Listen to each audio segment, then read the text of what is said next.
only the masks have changed. So we march, we educate, and we progress. Because the fight for equality and liberation are no different.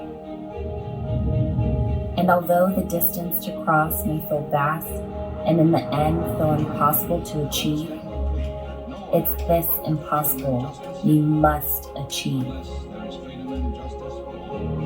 Today's fight for racial equality is the fight of their lives.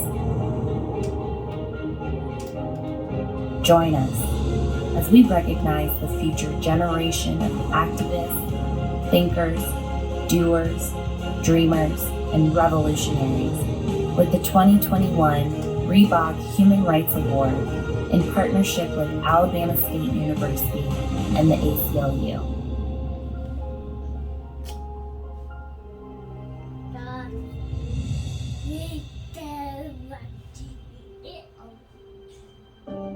This is more than a place. This is a home to a movement that never stopped. We stand amongst giants who have blazed a path before us in order for us to walk ahead. We follow their lead and draw strength, creativity, and expression. And continue the movement. Good afternoon, and welcome to the Human Rights Award Summit by Reebok. My name is Dr. Quentin T. Ross Jr., the 15th president of Alabama State University, and I'm thrilled to be standing here at Hornet Stadium here in Montgomery, Alabama, the heart of the Civil Rights Movement. The Reebok Human Rights Award comes from a legacy of more than 80 recipients from nearly 40 countries. The goal was simple: to honor young activists who fought for human rights through nonviolent means. Now, after a 14-year hiatus, the Human Rights Awards have returned during a time when race continues to dominate our nation's conversation. The moment our society is experiencing now is one in which we must reckon with an uncomfortable yet fundamental truth. We must do more, and we must fight harder if we are to overcome. Today, we celebrate those among us who know how to overcome challenges and make waves. Heroes that have gone above and beyond the call of duty to fight systematic racism and oppression, and to help further the cause of human rights in their communities. We are honored to play a role and add in our collective voice with the long line of people in Montgomery, working together as a community to combat the many human rights injustices before us today. So enjoy the summit, learn from it, and take the knowledge with you, because we as a community are so powerful, we can move mountains together. Now, we have a special message from a member of the Reebok Human Rights Award Board of Directors, a man with many nicknames who needs no introduction.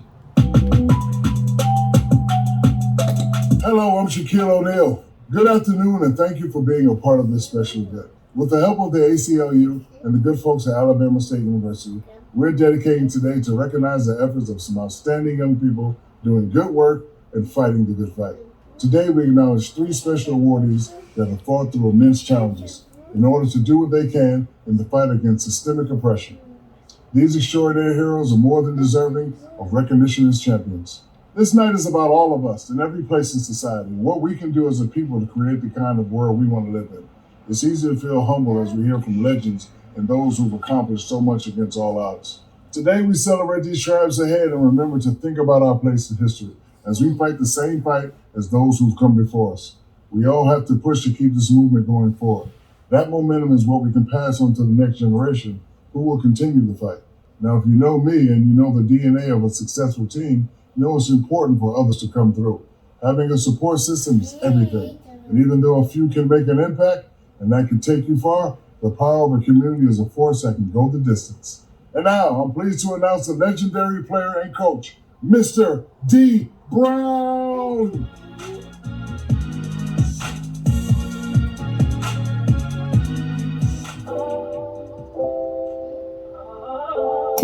Thanks, Shaq, and thank you for being a part of this event.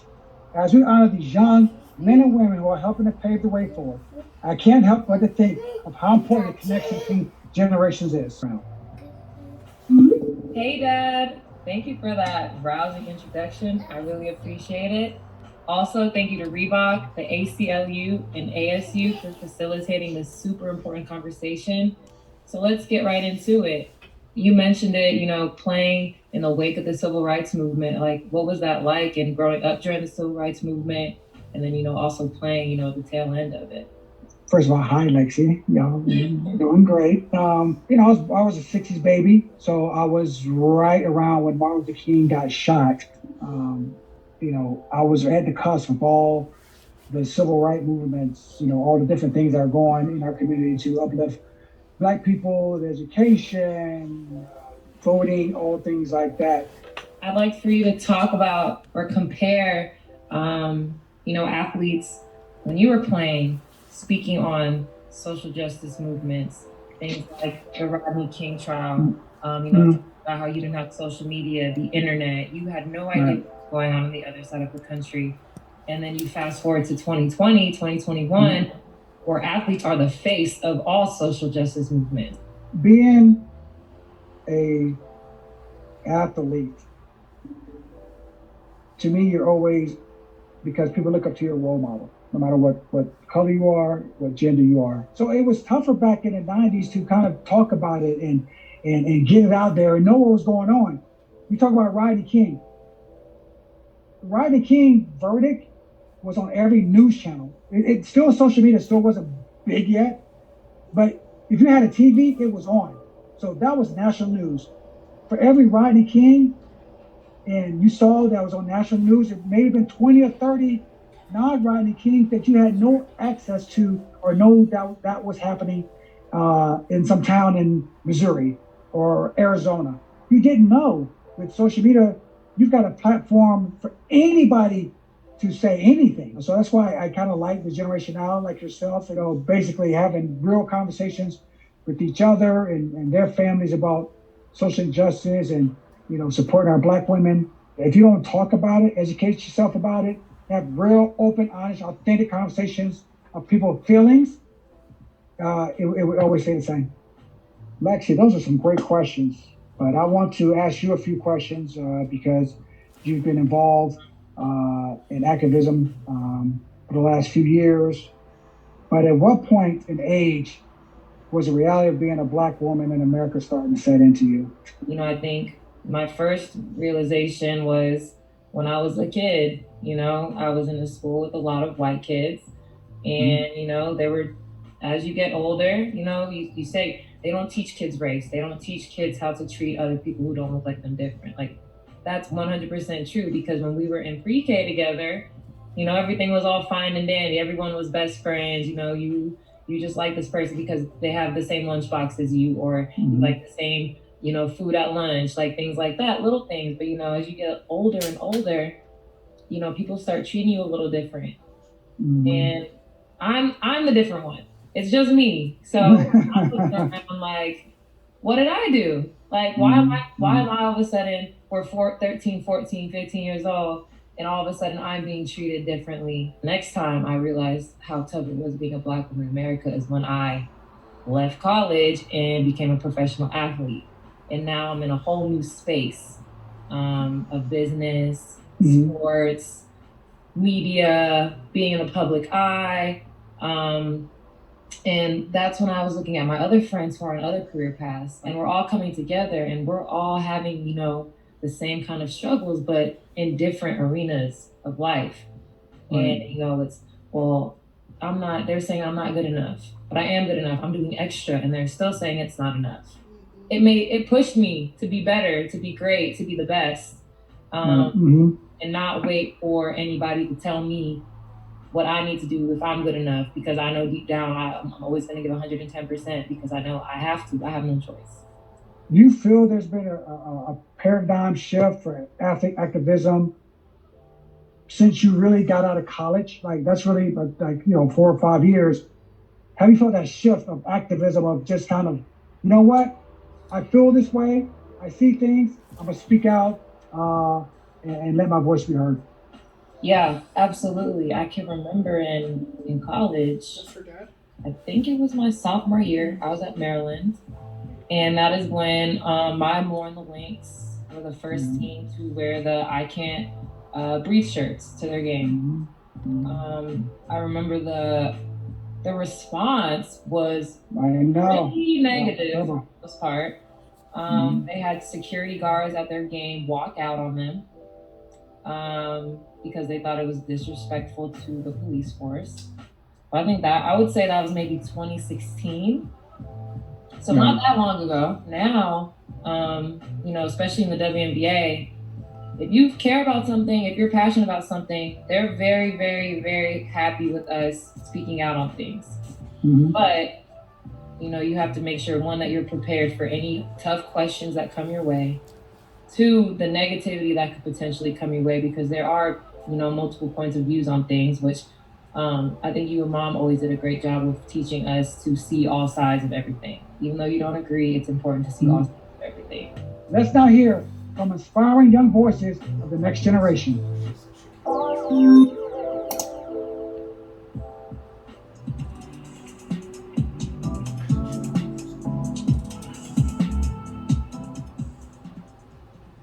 Hi everyone, my name is Sarah Mora. I'm an activist, a spoken word poet, and a board member of the Reebok Human Rights Award. I'm so excited to be here with you all today. This poem is originally in Spanish, translated to English, and the title is The Audacity to Dream. Hey everybody, my name is Kevin Ford. I am a graduate of the Alabama State University, class of 2008. Where I received my bachelor's in visual design. Today, I will be doing a live time-lapse painting of a piece called Stand Out. I hope you enjoy. I tell you today, yes today, the day has arrived. Sit down, make yourself comfortable. The day you were born. The day you were born. A great spark was born from the audacity of sounding. Whatever your dream was, even in the middle of the most complex situation, you were there. You. Yes. If you feel that when I say you, it's for you, that's the point. You. You deserve to get up because when you were born, purpose was born. A dream was born. A humble and creative soul was born. Either in Costa Rica, in El Salvador, maybe in Nicaragua, wherever your country is, you were born and now you are here. I am a messenger, coming with so much to tell you. I tell you, you deserve to sound. You deserve to have the audacity to believe in your dreams. The untold stories of our families, the people we love so much, are important. And your story too. Let me tell you about the audacity of sounding. That audacity is in those moments in which one imagines a reality that is not one's own. Let me explain. It's like that time that celebrity you like has an event and you imagine that you are the person they invite to the stage. I knew the audacity of sounding very little through Selena's songs. It is that moment in which with a song you close your eyes and you transport yourself to a place. The audacity to believe a moment to exist in another reality. The audacity of sounding is a rainbow that during the rain of life begins to come out suddenly. The audacity of sounding is ours. You can sound. Close your eyes and sound. Don't let anything stop you. Tell me, no one can steal my story. No one can steal my audacity to dream because you were born with it. Did you know that when you were born, you were literally a miracle? That means that at each step of your lineage, the probability that the correct sperm will meet the correct egg so that the exact correct ancestor that would eventually create it is 1 in 400 billion. And even when you stop, remember that you are worthy of the audacity to sound. Because you are magic. You are bright. like the stars and the full moon. The audacity to sound exists for you. Our stories encapsulated moments in the expanse, in the width of the universe. Little lights, we are lights of life that run daily. So if you ever wonder your purpose, I want you to remember that you are one of the bold ones. Why are you here? And you arrived with the gift of the audacity to sound. I come to tell you that sonar is your right. Constantly existing with the belief that you are not a limited being is your right.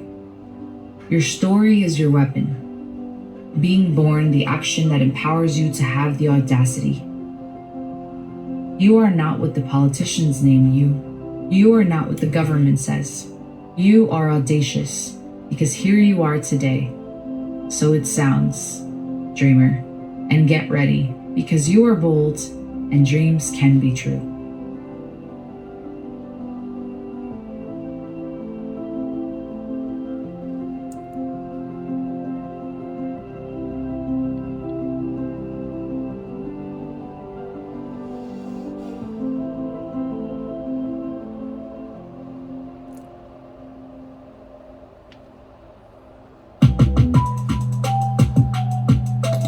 I'm back. It's time to recognize some amazing young people as our winners. This champion hails from the windy city of Chicago. She is doing hard work to lower the rate of gun violence in her city, tackling the problem at the root by fighting for food security and education rights. She is nurturing the minds and the bodies of the community. If that wasn't enough, she gave a TED Talk at the age of 18. No one asked me to talk to Ted. Hey, Ted, you want me to talk? Call me. She's feeding the future of progress, and I'm proud to present Eva Maria Lewis.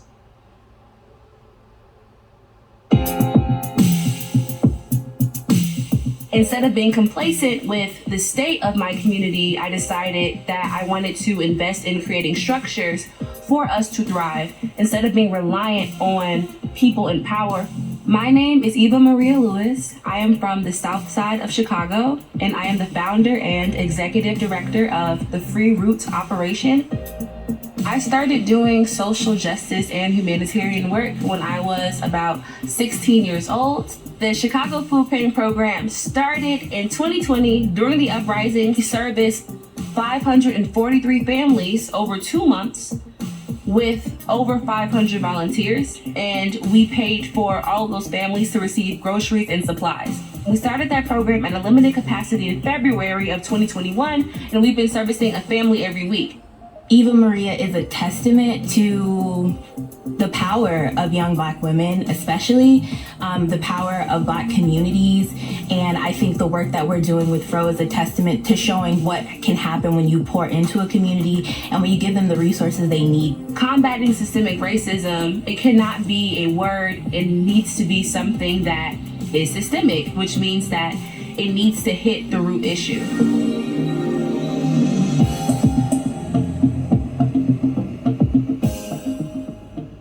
Reebok, and on behalf of the ACLU and Alabama State University and all of us at Reebok here in Boston and around the world, I am so excited to inform you that you have won the 2021 Reebok Human Rights Award. That's right, congratulations. And part of your award is $100,000 from the Reebok Foundation. I'm just so proud.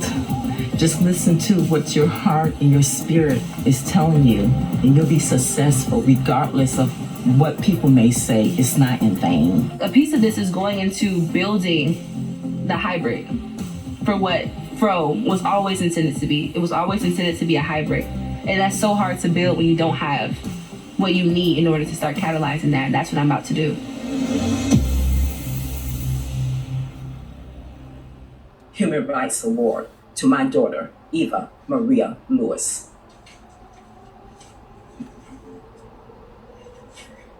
Thank you.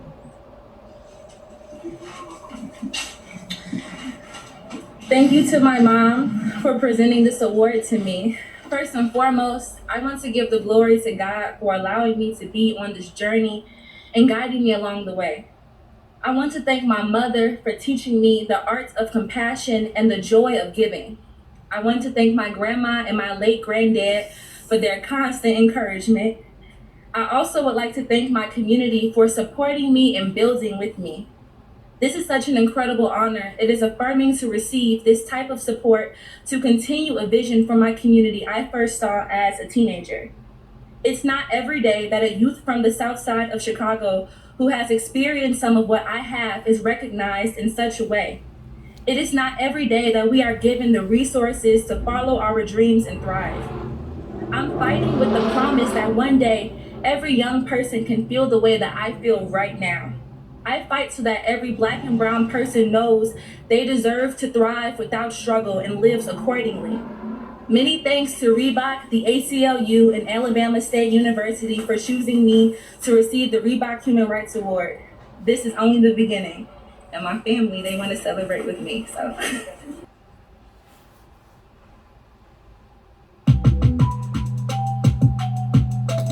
Are you ready for another award? I know I am. Our next award winner hails from the city of brotherly love and truly lives up to its namesake. As a child, she watched her loved ones struggle with domestic violence and the criminal justice system. She found it above all odds and gave Philly one of its most powerful allies. Today, she fights for justice and advocates for legislation and policies that will help the people of her community. I'm thrilled to announce LaTanya Myers.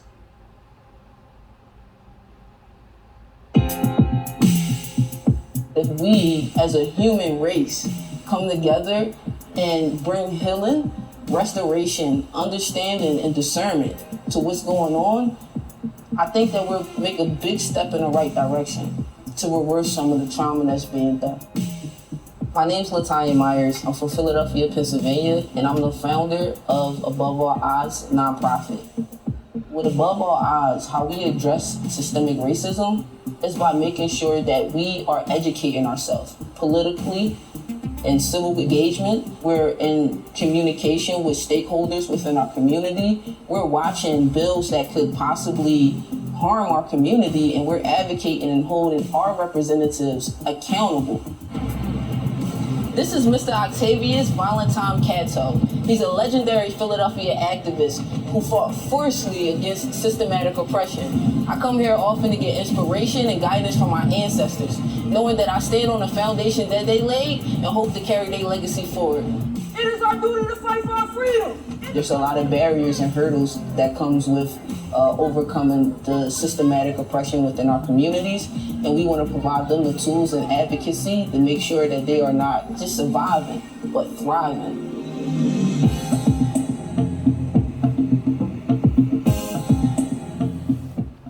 My name is Matt O'Toole, and I'm the president of Reebok. And on behalf of the ACLU, Alabama State University, and all of us at Reebok here in Boston and around the world, I am so proud and excited to inform you that you have won the 2021 Reebok Human Rights Award. You did it, son. And one of the things that comes with this award is $100,000 from the Reebok Foundation.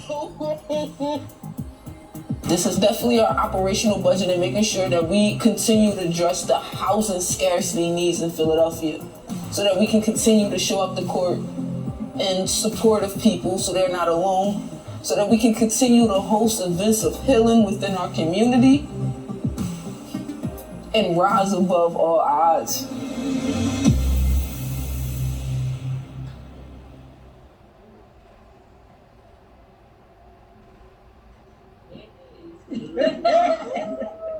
I just want to say thank you so much to Alabama State University, the ACLU National, as well as the Reebok Foundation for this award. This is something that's just not for me, but I bring back to my community to bring back inspiration, to uplift and motivate individuals so that we will arise above all odds.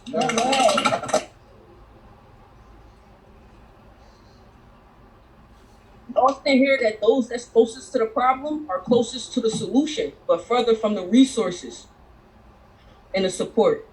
And I just want to say thank you, Reebok. Thank you, ACLU National, for the diversity and inclusion that you put across this nation. Thank you, Alabama State University, for laying a foundation that so many young leaders is now standing on the shoulders of giants. I want to say thank you to Van Jones for being that leader within our community, laying that foundation and giving us the blueprint that we need to speak truth to power. And I promise you, pass this legacy, this honor, and this passion on to the next generation so that we can continue to fight for human rights now. Thank you.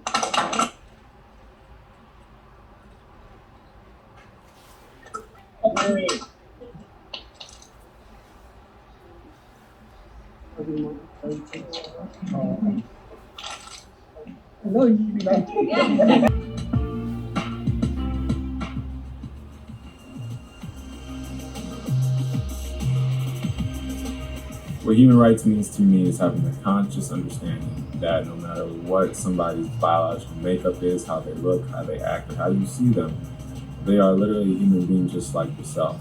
And they deserve respect just like yourself. The same way that you would treat somebody who you know and love, it's the same way you should treat somebody else, no matter how you may see or feel about them. So for me, human rights is understanding that equality is everything and that we all deserve to be treated with love and respect.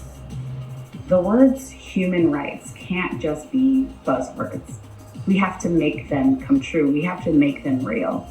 And I think that universal human rights looks like every single human on this planet having complete access to education, to safety, to clean water, to privilege, to opportunity, to healthcare. It's a long list, but it's something that I think we could all achieve. And at the very core of that is humanity. It's empathy, it's understanding, it's love. And when we've achieved full human rights, there will be no question, no discussion, no debate that they're for absolutely every single human being on this planet. It is freedom to live a life of dignity and respect. It's the freedom to enjoy our liberties, the freedom to show up as exactly who we are or whoever it is that we aspire to be. Human rights is ultimately an agreement to love one another. It means that we, as individuals, can contribute to something bigger and better than ourselves. That when we together use our voices, we have more power than when we singly speak. Human rights is a chorus, an expectation, and a promise for something better for all of us. Human rights to me is all about justice. It's all about seeking justice for those who are most marginalized and who are oppressed. Our actions today speak louder than our words. We must act if we want to see change. We have to get out there. We have to talk about it. We have to use our social media to amplify the change that needs to happen. We have to get involved in politics and media. We have to get involved. We have to make ourselves known and seen. Change is possible. We all have the responsibility to create the change in the world that we want to see. Human rights is my sister being able to marry the love of her life, and my children playing on sports teams according to the gender that they know that they are. Human rights is my family members who have immigrated to the US and found opportunity in their area of expertise. It's the idea that all of us deserve love and empathy and kindness and opportunity and access and power just by being our true, authentic selves. It makes me proud that we are discussing about it and shining a light on that and trying to make a difference and raise awareness that we are all equal, and no matter our backgrounds or like who we are and where we're coming from, we should all have access to the same chances and also opportunities. So let's make it happen. Let's change the world and make it a better place for everyone. And that starts with us.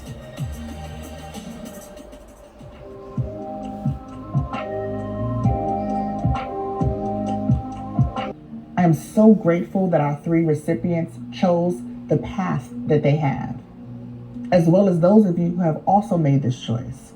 We need you, and you are ready, more ready than you probably realize. The work might seem scary to you, but that is perfectly fine. In fact, you should be a little fearful. As my elder always said, if you're not scared, it's not courage. Have courage. Find your passion. Find your community. Keep your instincts sharp. Examine and re-examine your motives. And take care of yourselves. Lead with love. Change the world. Thank you.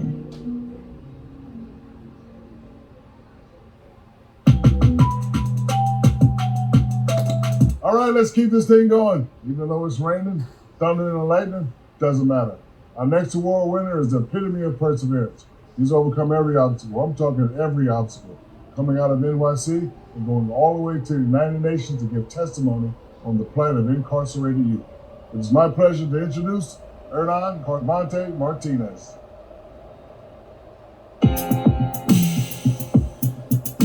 My journey began when I came out of prison 9 years ago. My name is Hernan Carmonte Martinez. I am 29 years old and I am from Queens, New York. I realized that I was struggling with just being able to make it, being able to find the resources that I needed to succeed. There were so many other people, young people like myself at the time, who were also going through the same thing. They're predominantly Latino or African American, and they are young people who've essentially been impacted by the criminal justice system. When you think about who is arrested, who is actively in court, who's actively sentenced, and who's sentenced to outrageous times, it's often people who look like me. Hernan and I, we've known each other for close to 6 years now. We both have seen the struggle and have felt the struggle and the need to help and improve the systems that we have in place. So I started healing in just because I survived a suicide attempt 2.5 years ago, and then I had to experience the mental health system on my own. It was scary and painful to feel like I was going through all of that by myself and not being able to find resources. And I really wanted to make sure that no one ever had to go through that experience by themselves.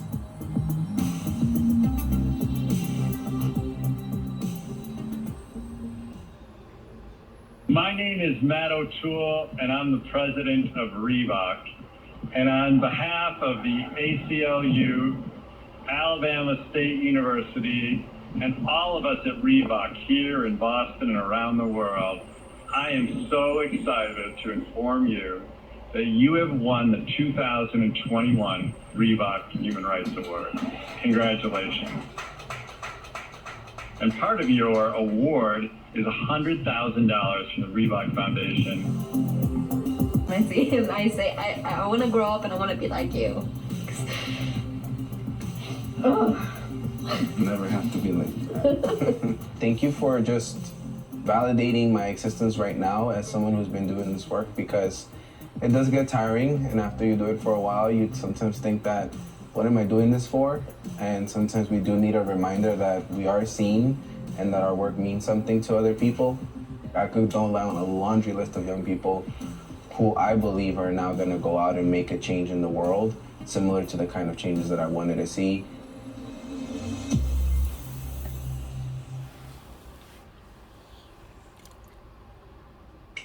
This is my daughter handing me the award. This is my beautiful girlfriend. Thank you, Reebok, ACLU, and Alabama State University for this recognition. I just want to say that when I came out 9 years ago from the justice system, I came out with a vision of wanting to live a life that I thought I would never have, as someone who had been charged with attempted murder, who used to be a gang member, and someone who struggled with substance abuse growing up, and a ton of other things that we hear from young people every day around the country. And today I get to call myself a community organizer, an entrepreneur, and a person who no longer has to be defined by that past, but ultimately also a person who now gets to live that joyful life and be able to inspire other young people and really be their support system and their coach, and also just a person who is there for them like someone was there for me when I was incarcerated. And so I just want to thank all of my mentors, all of my people in my corner, my comrades, all of the young people right now around the country who are fighting to close youth prisons. I hope with this award and even my ability to speak right now that we continue to uplift the movement to end youth incarceration, and to ultimately also be able to aspire to have a world where no kid ever has to live in a cage, and that every young person has the opportunity to live happy and successful and thriving lives. So thank you again for this beautiful opportunity. And my daughter was nervous the whole time, and my girlfriend too, but I really appreciate this, y'all. Thank you so much. Shout out to all the young people. Eva Maria, Latanya, we does this, and we're going to keep doing it for many years to come.